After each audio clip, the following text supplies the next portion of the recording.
顾佳佳被人称为京城佛女，粉丝高达100万。我辛苦搬砖赚钱供她上学，她却在粉丝群里说我限制她的自由。春节之前，我特意买了佛牌想和她谈谈，却被她的狂热粉丝杀死。而她则和母亲在寺庙里吃斋念佛，还发了朋友圈：今日挣脱枷锁，抛弃俗人俗事，只愿皈依佛门，从此修身养性。在睁眼，我回到了被杀之前。这一次，我不再限制顾佳佳和她妈学习佛法，也不再管她的成绩，一心吃肉、喝酒、开车、泡妞。而她却后悔了。睁开眼，我奇迹般地回到了家。此时，顾佳佳正玩了命地砸东西，一边砸还一边骂道：“你到底把我的佛牌藏到哪里去了？快给我交出来！耽误了我的参佛会，我要你好看！”我想起来了，不久前顾佳佳也和我说过同样的话，但因为今天下午她还有考试，所以我就把她的佛牌藏起来了，答应她考完试就还给她。可没想到，她竟然在粉丝群里疯狂吐槽，说我限制她的自由，耽误她接受佛法洗礼的关键时刻。也正是这件事，导致我几天后曝尸荒野。顾佳佳歇斯底里地咆哮着，而我却无比平静地点了根烟，起身抠开电视后盖，从里面拿出了她心心念念的佛牌。给你。顾佳佳看着手里的佛牌愣了一下，不可思议地问道：“你就这么给我了？你不想要？”要，可我要去参加参佛会，下午的考试就去不了了。没关系，我替你请假。我满不在乎地吐出一个烟圈。顾佳佳终于冲我露出一个笑容，我就知道佛祖会点化你的，等我回来给你带佛经，多看看能扫除你身上的俗世气。说罢，他就蹦蹦跳跳地出门了。喂，赵老师吗？我是顾佳佳的家长，我之前给她报的英语班还能退吗？没关系，能退50%就行，那就麻烦你了。孙教授，我之前拜托您给我家孩子培训那事，我不是催，我就是跟您说一声不用了。我之前给您的钱能退不？短短1下午的时间，我就把给顾佳佳报的班全都退了，包括她软磨硬泡让我给她报的佛学班，3个月学费就要2万，退了1万5。重活一事，我也看清楚了，只有钱才是王道，其他的都是狗屁。有了钱，我先到4点提了辆车，带上关系好的工友到迪厅潇洒了一圈。我说老顾，你以前可是天天啃馒头的主，今天该不会是中彩票了吧？工长老王左搂右抱，红着脸冲我说道。其他几名工友也都纷纷点头，毕竟都知道我之前过得有多拮据，有1分钱都恨不得花在顾佳佳身上。老子我活了大半辈子才明白一件事，男人就该大口喝酒，大口吃肉，有钱了就挥霍，没钱搬砖睡大街，其他的都是空谈。还是顾哥看得开，要我说你以前过得也真不叫人日子，趁着还有力气就该享受生活。为了生活，干！我们几个老玩意炫了几瓶洋酒，都有点醉醺醺，干脆脱了上衣跳进舞池里肆意舞动。第二天我是被电话铃声吵醒的，是顾佳佳。喂，你长本事了，赶一晚上不回来，我饿了，限你半个小时内出现在我面前，给我做斋菜，否则我就到寺庙去找我妈。顾佳佳他妈，也就是我的前妻，叫张琳，是有名的尼姑。顾佳佳也是在他妈的影响下对佛法执迷不悟，我生怕张琳带她越陷越深，所以一直限制他们见面。每次顾佳佳想要什么的时候，就拿这事来威胁我，百试百灵。但这次可不一样了，我直接冲电话里吼道：“滚去找你妈，别再来烦我了！”挂断电话，我只觉得头疼欲裂。靠，昨晚到底喝了多少？就在我揉着脑袋回想昨晚的事时，突然意识到我现在所处的并非迪厅，也不是我家。哟，大叔睡醒了。此时，一只纤细修长的手端着一杯热水送到了我的面前，我沿着细长的手臂向前看去，正好对上一双灵动俏皮的眼睛。你是谁？我为什么会在这？你别想敲诈我，我可没钱。我的脑子在短时间内快速转动，醉酒、捡尸、仙人跳、敲诈、嘎腰子。对面的少女看到我这副模样，不由笑了一下。她本来就长得好看，这一笑就更好看了。大叔，你也太搞笑了，你见过我这么好看的仙人跳吗？那倒没有。我实话实说。我叫阮晓，是隔壁大学的学生，这里是我的公寓，我不是什么仙人跳，也不敲诈你，这下你总该放心了吧？我环视了一圈，这个不足30平方米的公寓里，确实只有我们2个人。那我怎么会到这来的？你忘了？你昨天喝多了，拉着我说了好多话，最后邀请我吃夜宵，吃到一半你就睡了，我又不知道你家在哪，只好把你带回我家喽。我捂着脑袋努力回想，却始终想不起这一段记忆，只好尴尬地向阮晓道歉，不好意思啊，我给你添麻烦了，只要你不报警，我愿意给你钱。不用了，你昨天晚上说请我吃夜宵，结果最后却是我付的钱。你要是真心想道歉，不如请我吃饭吧。可以呀，位置你随便挑。阮晓带我来到了一家不知名的西餐厅，先来一杯咖啡，要浓一点。这个大叔还醉着呢。我其实已经好多了。我们2个坐在一起聊了很多，就在菜刚上到一半的时候，顾佳佳却突然闯了进来。当她看到我时，瞬间就怒了，冲到我面前就是一顿臭骂。好啊，我找了你半天，你竟然在这找婊子吃饭，你这是对佛祖的不敬。哎，你给我把嘴放干净点，信不信我抽你？阮晓撸起袖子就准备动手，我却抢先一步将顾佳佳推开。我和什么人吃饭跟你没关系，跟佛祖更没有1毛钱关系，你不是最讨厌我管你吗？我现在不管你了，你爱去哪去呢？但你也不能干涉我的生活。我不管，你现在立刻马上把佛学班的课给我补上，要不然我就死给你看。随你的便，你不是号称京城佛女吗？肯定有办法自己搞到钱，反正我是不会再给你一分钱。顾佳佳闻言气得连道几声好，最终冷笑一声说道：你真以为我离了你不行是吗？我这是在给你机会，可惜你不珍惜，我今天就去找我妈，让你从今往后都见不到我。快去，我给你买票。哼！顾佳佳用力跺脚，愤怒地离开了西餐厅。这时，阮小蹙眉问道：我端起酒杯一饮而尽，苦笑：我女儿。顾佳佳当天就收拾东西搬到了寺庙里和他妈一起住，当晚还开启了直播，宣称自己已经抛却凡尘俗世，一心向佛，众多网友纷纷点赞，一夜之间热度暴涨。而我则卖掉了房子，住进了5星级大酒店。在此期间，我和阮小也经常保持联系。她在学校但凡有点事就会喊我一起，她的同学闺蜜也渐渐知道了我。我对她的做法十分不解，于是问她：我是个老男人，你就不怕你的同学笑话你吗？可她却无所谓地抱着我的胳膊说道：他们就是嫉妒我找了个8块腹肌、眼窝深陷的高颜值沧桑大叔。哈哈，你们这些大学生择偶标准还真奇怪。我吸了口烟，只当阮小是玩玩而已，新鲜感过了她就会离开。但她紧接着又说了一句，让我打消了这种想法。她说：其实你真正打动我的是在迪厅里说的那番话，你说男人就该大口喝酒，大口吃肉，没钱就搬砖睡大街，我觉得你说的很对，很男人。我吸烟的动作顿了一下，伸手揉了揉她的头发，那是我瞎扯的。第二天下午，我到学校去接阮小，却正好碰到她被一个男生堵在教室门口。阮小，我知道我那天太过分了，可你也不能找个老男人糟蹋自己。我发誓我再也不会对你动手动脚，求你再给我一次机会吧。你给我闭嘴！顾晨他就是天下第一好男人，你永远都没法跟他比。我真后悔当时被你的外表蒙蔽。如果你不想让我更讨厌你的话，就给我让开，我要去和男朋友约会了。我知道你说的这些都是气话，你相信我，就给我一次机会吧。那个男生一边说一边往前，直接将阮小逼到了教室墙角。阮小慌忙拿出手机，却被他一把夺走。你想干什么？打给那个老男人。阮小，你真是婊子，他都能当你爸了，你是不是已经跟他睡了？那你还跟我装什么清纯呢？男生的情绪突然激动，一把就扯住了阮小的头发，阮小惊慌失措的乱叫。下一秒，一只粗壮有力的手就将男生的手完全覆盖。我一个用力，他的手掌就在我手心爆发出一阵刺耳的噼啪声。你说谁是婊子，谁是老男人？这种正在上学的大学生胳膊软得要死，我只是稍稍用力，他就疼得龇牙咧嘴，连连求饶。滚！再让我发现你骚扰阮小，我就把你的胳膊一节一节的拆下来。他捂着胳膊狼狈逃窜，阮小的神情才好看了点。你没事吧？我问道。阮小摇了摇头，我主动牵起他的手道：以后我天天来接你，可以吗？当然可以。阮小的情绪瞬间高涨起来，我则带他去吃饭。餐桌上，阮小一直心不在焉地看我。有什么话要和我说吗？我看向他问道。阮小这才犹豫着说道：我们明天能不能到庙里去拜拜？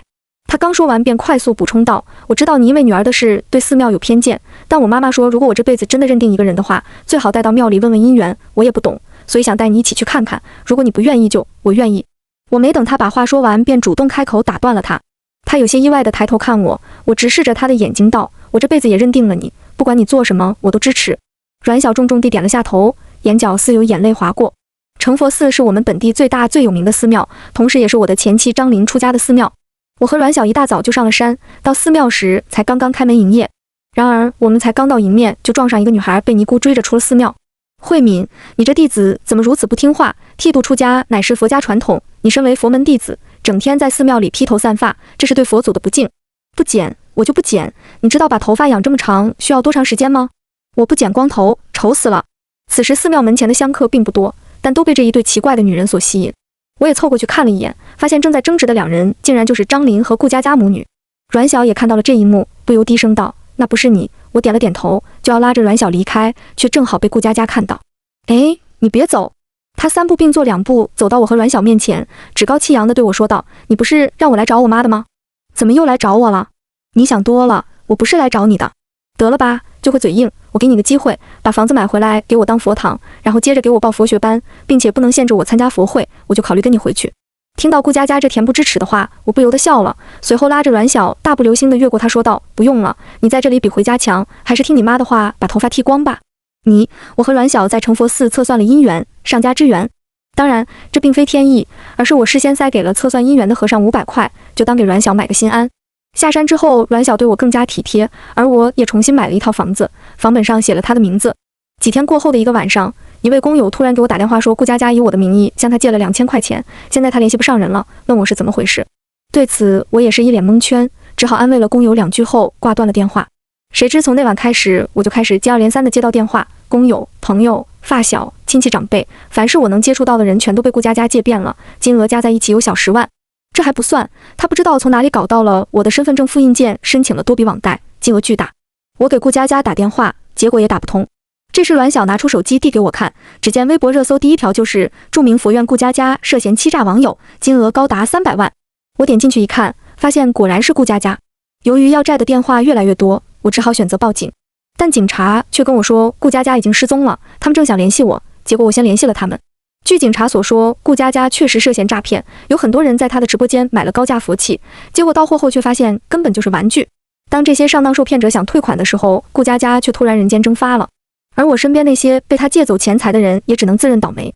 对于此事，我虽然有些担心，但也没有太过在意。顾佳佳选择和我断绝关系去找他妈，这件事自然就由他妈负责。顾佳佳消失之后，我的世界一下清静了不少。我换了份朝9晚5的工作，和阮晓一起住在他的公寓里，只等他一毕业就去结婚。我本以为生活会逐渐回归正轨，谁知一通电话将我拉回到绝望当中。喂，爸爸，你快来救我！这个老和尚要强奸我，你来救救我！电话那头的声音是顾佳佳，听上去他很惊恐，连说话时的声音都是颤抖的。我整个人如坠冰窟，本能地喊道：“你在哪？”我在。顾佳佳话都还没说完，电话那头就只剩下一阵呜呜声，好像是有人捂住了他的嘴。我接着冲电话里大喊了几句，却没有得到回应，随后电话就被挂断了。再怎么说，顾佳佳也是我女儿，她都要被人强奸了，我当然不可能坐视不管，拿上衣服就准备出门。大叔，我都听到了，我很害怕，你能不能不去？阮晓穿着一件单衣站在门口，怯生生地问我。我摇了摇头，苦笑道：不行，再怎么说她也是我女儿，可你根本就不爱她，她要是死了，对你不是更好吗？她可以死，但她死前最后一个电话既然是打给我的，我就不能当没听见。我拉开房门，快步冲向停车场。当我驱车赶到成佛寺的时候，已经是深夜了，寺里寺外一片宁静。我握紧带来的菜刀，缓步来到寺门前，这才发现寺门竟然没关。进寺之后，我并未迟疑，直奔尼姑居所而去。但这里同样是空荡荡的。就在我思索顾佳佳可能在哪里的时候，脑后却突然传来一阵刺痛，便不省人事了。等我再次醒来时，是在大雄宝殿之内，四周人影绰绰，肉眼可见全都是光头，而他们的目光全都落在我的身上。这时我才发现我竟然已经被人给绑了。阿弥陀佛，顾施主，你醒了。一个满脸褶子的老和尚走上前来向我问好，此人我认识，正是成佛寺的住持。只是相比白天时的和蔼可亲，此时他的面相看上去那么狰狞可怖。你们想做什么？我女儿在哪里？我咆哮着冲他嘶吼，他却咧嘴一笑，轻轻拍了拍手，神情恍惚的顾佳佳便从人群中走了出来。这才几天没见，顾佳佳整个人变得阴沉至极，不仅双目无神，就连皮肤都变得皱巴巴的。最重要的是，她那一头引以为傲的秀发全都没了，光秃秃的头皮上青一块紫一块，还有不少地方溃烂发炎。看来这些人给她剃度的时候并没有用剃刀，而是硬生生拔下来的。好了，慧敏，你的佛缘就在你眼前，过了今夜你就是我们的一员，老衲必会将你奉为佛女，受万人敬仰。住持话音刚落，四周便响起了重重梵音，顾佳佳也随之疯狂起来。佛女，我要做佛女！她扑过来，在我身上一通翻找，将我的手机取了出来。只不过当他想要用生日数字打开我的手机时，却出现了意外。你换密码了？